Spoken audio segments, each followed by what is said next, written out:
तो hello everyone भाई, welcome back to my channel. तो भाई आई होप आप लोगों ने सीजीएल का फॉर्म भर दिया होगा। और भाई अगर नहीं भरा है तो पहले इस वीडियो को स्किप करके फॉर्म भर देना, क्योंकि अगर आप सोच रहे हो कि लास्ट की डेट में भरोगे तो भाई हो सकता है कि सर्वर डाउन हो जाए, कुछ दिक्कत हो रहा है। एसएससी की वेबसाइट को आप जानते ही हो कि कैसी उसकी हालत रहती है। तो अभी वेट मत करो, भर दो फॉर्म को, ठीक है। बाकी देखो, इस वीडियो में जो है मैं आपको थोड़ी बहुत जो है अभी एक रफ आइडिया दूंगा कि भाई कितना सेफ स्कोर या फिर कितना टारगेट स्कोर रखें। कट ऑफ देखो, आपको पता है कि जो आपकी प्री की कट ऑफ जाती है अब तो उसका कोई इतना महत्व नहीं है, क्योंकि आप अगर एक नंबर से भी क्वालिफाई करते हो तो आप भाई मतलब कि मेंस के लिए बैठोगे, ठीक है। और उस कट ऑफ का और नंबर का उसमें कोई रोल नहीं होता, ठीक है, आपके सिलेक्शन में। तो बस और सिर्फ मतलब प्री बस आपका क्वालिफाई नेचर है। तो ये मत सोचो कि भाई आप लोग को इस बार 160-70 कट ऑफ टारगेट करें, कितना टारगेट करें। मैं तो ये कहूँगा, देखो टारगेट तो आप कितना भी कर सकते हो, लेकिन ये वीडियो में जो मेन वो रहेगा भाई, वो ये रहेगा कि सेफ स्कोर कितना रह सकता है, ठीक है। तो सेफ स्कोर और टारगेट में फर्क रहता है, ठीक है। तो भाई देखो, आप लोगों को पता होगा कि अभी सिलेक्शन पोस्ट का नोटिफिकेशन आ चुका है, सीजीएल का आ चुका है, ठीक है। तो अभी लाइन में जो है भाई बहुत सारे हैं, सीएचएसएल है, ठीक है, और आपका बाकी आपके फिर सीपीओ भी है। सीपीओ के लिए बहुत सारे जो लोग बोल रहे थे कब तक आ सकते हैं, तो उस सब मतलब कि उसके बारे में बात करेंगे। तो भाई देखो, वीडियो को स्टार्ट करने से पहले बता देता हूँ, अभी जो बहुत लोग हैं ना भाई, आप लोगों में से तो मॉक टेस्ट वगैरह लगा रहे होगे, ठीक है। तो आप लोग जो प्रीवियस ईयर तो मॉक टेस्ट लगा रहे हो तो वो तो ठीक है। बाकी जो आप अगर जो है भाई लाइव मॉक टेस्ट नहीं लगाते हो तो आपको उससे अंदाजा नहीं लगेगा कि अभी जो कंपटीशन चल रहा है उसमें आप कहाँ स्टैंड कर रहे हो। तो लाइव मॉक में क्या होता है ना, एकदम फ्रेशर मतलब कि फ्रेश मॉक टेस्ट लगाते हैं सारे बच्चे। तो ऑली बोर्ड पे जो है भाई आपका हर हफ्ते, ठीक है, हर वीक आपका लाइव मॉक रहता है। और इसमें आपका जो प्री का जो लाइव मॉक रहता है वो फ्राइडे से संडे तक रहता है। यानी कि अभी भी आप जो है इस मॉक टेस्ट को लगा सकते हो, ठीक है।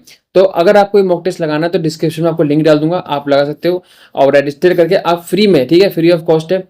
तो इसमें जो है भाई आपको सारा जो इंटरफेस होगा और जो भी एग्जाम आप जो दोगे और जो रियल एग्जाम में जब बैठोगे, ठीक है, अगर आपने पहले कभी सीजीएल का एग्जाम नहीं दिया है तो आपको अंदाजा लग जाएगा कि कैसा पेपर आएगा, कैसे तरीके से आपको देना है, और कैसे कैसे जो भी सेक्शनल टाइमिंग, ठीक है, सबसे मेन जो है सेक्शनल टाइमिंग भी जो है भाई इसमें इंक्लूडेड है, ठीक है। तो आपको नए पैटर्न के हिसाब से मॉक टेस्ट रहेगा।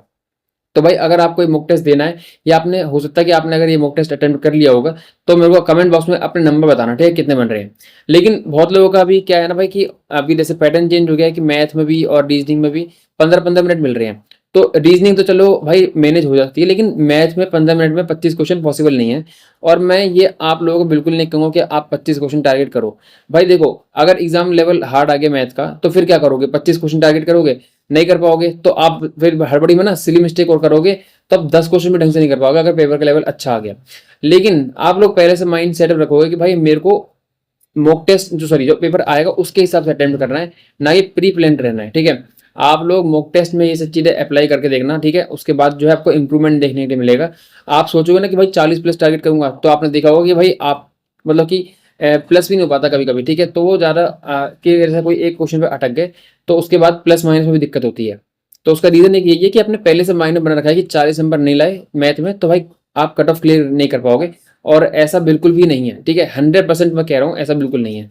15 मिनट में 50 में से 50 करने वाले ही बहुत टीचर आए, ठीक है, कि उन्होंने बताया कि ऐसे ऐसे 15 मिनट में कैसे क्वेश्चन करने हैं, लेकिन वो सब फालतू की चीजें थी। अब कोई टीचर नहीं आ रहा, ठीक है। वो सब जो है भाई एक ये कह सकते हैं कि अपने आप को दिखाने के लिए, और वो ऑलरेडी क्वेश्चन जो देख रखे हैं उसको तो कोई भी कर सकता है। मैं आपको बोलूँ 15 क्वेश्चन पहले, आप 25 क्वेश्चन पहले देख लो, फिर आपको 15 मिनट में करना है तो कोई भी कर लेगा। तो वो सारी चीजें जो है आप लोगों को समझनी पड़ेगी कि आपकी जो कट ऑफ जाएगी भाई कम जाएगी। वो उसका रीजन ये है कि आपके एक तो सेक्शनल टाइमिंग और फिर जो है नॉर्मलाइजेशन, आपको पता है कैसा हो चुका है कि किसी को भी पकड़ के भाई कहीं से भी काट देते हैं, ठीक है। और वो भाई इनके लिए मैटर नहीं करता कि आपकी शिफ्ट इजी है हार्ड है, क्योंकि पिछली बार तो भाई बहुत सारी चीज़ें ऐसे भी थी, मतलब कि बहुत सारे बच्चों से ऐसा भी हुआ था कि शिफ्ट हार्ड थी, ठीक है, लेकिन कुछ फ़ायदा नहीं मिल पाया, या फिर किसी के नंबर ही कट गए, और किसी की मॉडरेट शिफ्ट में भी नंबर काट दिए। तो वो सारी चीज़ों के बाद जो कट ऑफ कम गई थी। हालांकि देखो, अगर हम कट ऑफ को अगर नॉर्मलाइजेशन पहले ऐसा रखते तो कट ऑफ ठीक ठाक जाती, लेकिन नॉर्मलाइजेशन बदल गया है इसलिए कट ऑफ कम रहेगी। तो वही सेम चीज़ अब इस बार होने वाली है। बस इतना है कि देखो, अब वैकेंसी कम है तो उससे कट ऑफ बढ़नी चाहिए थी, लेकिन भाई देखो 15 नंबर सीधे सीधे कम हो जाएंगे, क्योंकि मैथ में जो भाई 45-50 तक कर रहे थे, ठीक है, जो फुल ऑफ फुल कर रहे थे, तो वो 40 पे 35 पे, और जो भाई जिनकी तो एवरेज मैथ थी वो तो 25 और 30 पे आ चुके हैं। तो भाई आप में से बहुत सारे ऐसे बच्चे हो गए। तो देखो, मैं आपको एक ही चीज़ बोलूंगा कि अगर आपका सिलेबस कंप्लीट है तो भाई आप सेशनल मॉक टेस्ट दो मैथ की, मैं तो ये बोलूंगा, ठीक है। 15-15 मिनट वाले जितने भी हो सके उतने दो, स्पीड पे काम करो। आप नंबर्स पे काम मत करो कि आपके 40 नंबर लेके आऊंगा मैं, 45 लेके आऊंगा, उस पर ना टारगेट करते हुए इस पे टारगेट करो कि आपको मतलब कि मैक्सिमम नंबर लेके आने, मतलब कि भाई स्पीड पे काम करना है, बस इतना है। और कैलकुलेशन स्पीड करो तो उससे बहुत फायदा मिलेगा। उससे भाई अगर ये देखो, जब भी पैटर्न चेंज होता है ना भाई, कट ऑफ कम जाती है, चाहे कुछ भी नई चीज आती है तो कट ऑफ कम जाती है। आपने देखा भाई 2022 में पूरा पैटर्न बदल गया था तो कट ऑफ कम गई। 2024 में आपने देखा, सॉरी अभी 25 में आपने देखा कि नॉर्मलाइजेशन बदल गया तो भाई कट ऑफ कम गई। 26 में वापस से वही होने वाला है कि आपका जो सेक्शनल टाइमिंग इंक्लूड हुई है उससे कट ऑफ कम जाएगी। हाँ, ये नहीं कह रहा भाई कि आप सिर्फ फिर टारगेट ही 110 का करो, 115 का करो। मैं ये कहूंगा कि यूआर कैटेगरी में सेफ स्कोर और टारगेट स्कोर दोनों बताऊंगा। सेफ स्कोर रहेगा 130 के आसपास और टारगेट स्कोर आप करके चलो 145 से 150। अगर टारगेट स्कोर 150 तक रहेगा तो भाई आप आराम से कॉन्फिडेंट होकर एग्जाम दे पाओगे। और सेफ स्कोर जो भाई बहुत लोग ऐसे होते हैं कि भाई हमें तो बस कट ऑफ से एक नंबर ज़्यादा लाना है, तो वो 130 तक भी भाई आप लोग सेफ रहोगे अगर मॉडरेट शिफ्ट रहती है तो। बाकी नॉर्मलाइजेशन में क्या हो जाए वो अलग बात है। बाकी देखो, सबसे मेन चीज तो आपका यही है कि अभी जो टाइम है आपके पास उसको यूटिलाइज कैसे करना है। तो भाई देखो, रिवीजन करो सिर्फ और सिर्फ, ठीक है। अगर आपका सिलेबस हो गया तो रिवीजन करो और मॉक टेस्ट दो, बस इन दोनों चीज को भाई आप करते रहो तो आपको अलग से कुछ करने की जरूरत नहीं पड़ेगी, ठीक है। भाई मैं खुद ये चीजें कर रहा हूँ तो मैं इसलिए आपको बता रहा हूँ, ठीक है। ऐसा नहीं कि भाई मैं तो कुछ और कर रहा हूँ और आपको कुछ बता दूँ तो उससे कोई मतलब कि फिर सेंस नहीं बनता ना। तो मैं खुद ये चीजें कर रहा हूँ, बस मैं मतलब कि ये मान के चलो कि भाई मैं डिस्कस कर रहा हूँ आपसे कि मैं भाई पर्सनली क्या कर रहा हूँ, ठीक है। तो ये सारी चीजें मैं खुद कर रहा हूँ कि भाई जैसे मैथ में आपका सेक्शनल टाइमिंग की वो है, ठीक है। मेरी मैथ ठीक ठाक है, मतलब कि पिछले बार भी 2025 वाले में मॉक टेस्ट मतलब कि एग्जाम में मैथ जो कि आपकी अच्छी लेवल की आई थी और सबके नंबर कम हो रहे थे, मेरे 45.5 नंबर थे, ठीक है। और सबसे और जो रीजनिंग है उसमें भी ठीक ठाक थे। तो लेकिन इस बार, ठीक है, इस बार मेरे को कॉन्फिडेंट नहीं है भाई कि 45 तक नंबर पहुंच जाएंगे।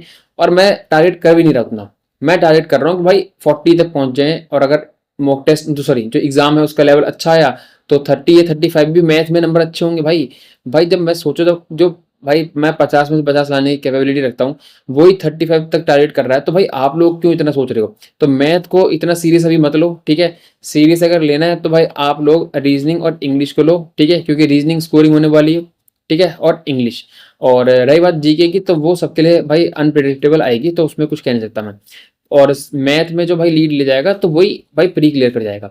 मेंस में सेक्शन टाइमिंग का इतना बड़ा कोई रोल है नहीं, क्योंकि मेंस में जो भाई 30 मिनट और 30 मिनट का जो गैप दिया है रीजनिंग और मैथ में, वो भाई मैनेज कर ही लोगे आप। वो पहले भी ऐसे ही होता था कि भाई 32 मिनट रीजनिंग में दे दिए या 32 मिनट मैथ में दे दिए और बाकी के दूसरे सब्जेक्ट में दे दिए।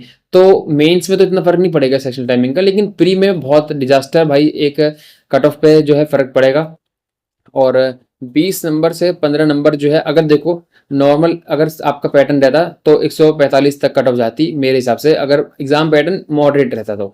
और इस पैटर्न के हिसाब से जो आपका सेक्शन टाइमिंग है, इससे 15 नंबर घट जाएंगे, तो इसीलिए जो मैं 130 के आसपास आपका सेफ स्कोर बता रहा हूँ। तो सेफ स्कोर 130 और आपका जो टारगेट स्कोर होना चाहिए वो 150 प्लस होना चाहिए, ठीक है। बाकी देखो, आपको कोई भी डाउट हो और सीपीयू का जो नोटिफिकेशन है वो सारी चीज़ें हैं, ठीक है, उसके ऊपर मैंने एक वीडियो बनाई है डिटेल में, आप जाके देख सकते हो। आप लोगों को जो है उससे आइडिया लग जाएगा कि भाई कैसे कैसे चीज़ें होती हैं उसमें, ठीक है। तो आप लोग मतलब मेरे को उसका एक्सपीरियंस अच्छा खासा, ठीक है, प्री का तो बहुत अच्छा एक्सपीरियंस है। तो आपको वीडियो भाई बहुत ज़्यादा फायदा देगी। तो आपको मैंने ये भी बता रखा है कि सीजीएल का एग्जाम कब तक होगा, सब चीज़ें हैं, उसकी भी मैंने वीडियो बना रखी है, तो इन सबकी मैं डिस्क्रिप्शन में लिंक डाल दूंगा, तो आप देख सकते हो जाके। बाकी आप लोग जो है इस लाइव मॉक टेस्ट को जरूर अटेम्प्ट करना।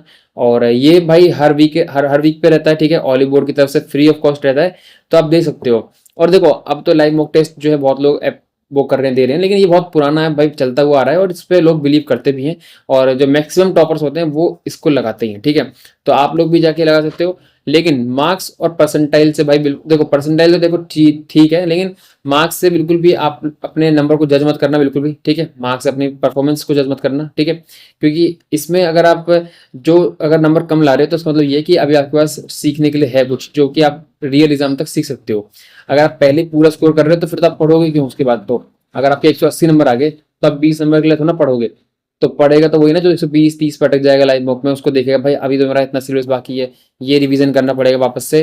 तो वो चीज़ एक प्रैक्टिस की तरह लिया करो मॉक टेस्ट को। ये नहीं कि भाई आपका रियल एग्जाम है, उससे कट ऑफ नहीं बन रही आपकी, कट ऑफ तो मेन एग्जाम से बनेगी। तो भाई देखो, इस वीडियो को मैंने भाई आपका जो है समराइज कर देता हूँ जो भी चीज़ मैंने बोली है। और उसमें अगर मैं एक लाइन में बोलूँ तो बस इतने बोलूँगा कि देखो, सबसे मेन चीज़ आपको पता होना चाहिए। देखो, अब अगर अपने 2025 वाले से अगर आप बाहर हुए हो सिलेक्शन सीजीएल से, तो आपको मोटिवेशन की ज़रूरत नहीं है। लेकिन अगर आपका पहला अटेम्प्ट है भाई, अपने मतलब कि पहले नहीं दिया अटेम्प्ट, तो मैं इतना ही बोलूँगा कि भाई देखो, ये मत सोच के चलना कि भाई ये हमारा ट्रायल है, ये सोच के चलना कि भाई हाँ, इसी बार में हमें करना है। तो सबसे मेन चीज़, आप लोगों को फोकस अब हो जाना सीजीएल पे। अभी जो चीज़ें चल रही हैं, ठीक है, स्कैम वगैरह जो हैं, ठीक है, उसको साइड में रख के सीजीएल पे फोकस करो, प्री पे। और जिसने फॉर्म नहीं भरा है वो लास्ट डेट का वेट मत करो भाई, फॉर्म जाके जरूर भर दो फटाफट से, ठीक है। तो भाई मिलते हैं भाई किसी नेक्स्ट वीडियो में, तब तक के लिए बाय।